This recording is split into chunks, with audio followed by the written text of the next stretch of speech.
Pension scheme OPS का? अब देखिए, हमने जो पेंशन स्कीम लेकर आए हैं रिटायरमेंट के बाद, वो तो पूरे देश भर में लागू हो रही है ना। अपने ऊपर लागू कर लो, ठीक, अपने ऊपर लागू कर लो। नहीं, हमारे ऊपर क्या लागू होगा? कहां सांसदों के ऊपर, कहां और विधायकों के ऊपर कहां? आप तो ओपीएस ही खा रहे हो और जनता को कह रहे हो ये वाली मिठाई खा लो, वो खाने को तैयार नहीं है सरकारी कर्मचारी। तिलक जी, आप ले लो ना, अगर इतनी अच्छी है तो नई पेंशन स्कीम, आप क्यों नहीं लेते हो? नई पेंशन स्कीम जो आई है वो उस पे सबकी प्रसन्नता है सर। कहां है उस पे सरकारी, तो आप ले लो ना सर, क्या दिक्कत है?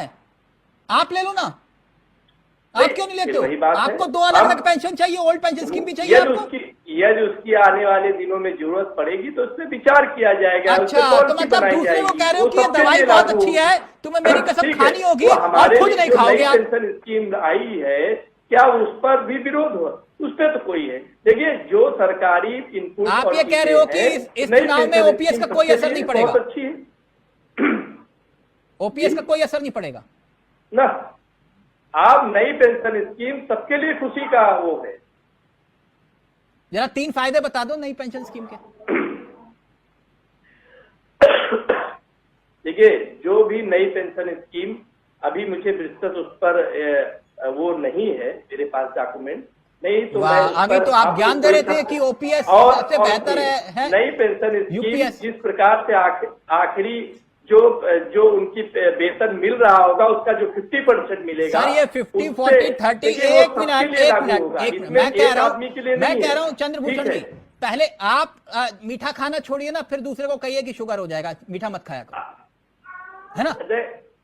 तिलक जी, जब नई पेंशन स्कीम में 50% निवान जी, फाइनल कमेंट प्लीज जल्दी से। लागू हो रही तो उसमें क्या? देखिए, मुझे ये लगता है कि आपका शो आज हरियाणा के सारे युवाओं को देखना चाहिए। शानदार, जिस तरह से आपने हम सबसे सवाल किए, बहुत शानदार। देखिए, बहुत बढ़िया। और मैं तो एक चीज और पहले कहना चाहता हूँ कि देखिए, बहुत कम पत्रकार आज की डेट में आप जैसे बचे हैं, आपको बहुत बहुत बधाई। बहुत बढ़िया काम कर रहे हैं आप, लगे रहिए बस।